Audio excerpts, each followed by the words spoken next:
friends Tina and Lexi. She has a boat. Lexi. And today we're learning a girl named Florence. She was a nurse. She loved numbers and science, so she became a nurse and she worked at a hospital. What did she teach you? She taught me that you have to keep washing your hands.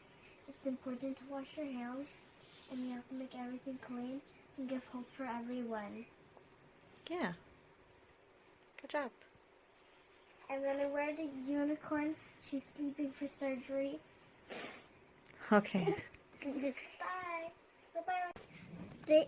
We want to thank all the nurses and doctors for keeping our world safe.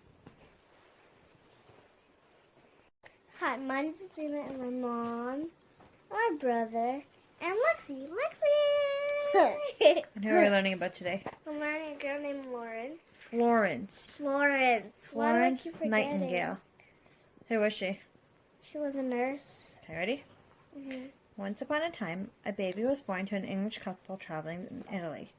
They decided to name their daughter after the beautiful city where she was born, so they called her Florence. Florence loved traveling. She loved math and science, and she loved collecting information. Whenever she traveled to a new place, she would note down how many people lived there, how many hospitals there were, and how big the city was. She loved numbers. Florence studied nursing and became so good at it that the government sent her to manage a hospital for injured soldiers in Turkey. As soon as she arrived, Florence started collecting and examining all the data she could find.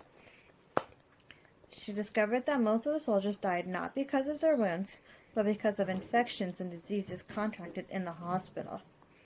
The very first requirement in a hospital is that it should do the sick no harm, she said.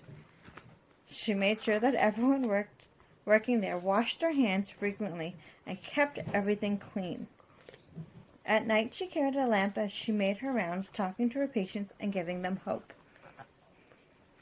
Thanks to her, many soldiers made it home safely, and she became known as the Lady with the Lamp.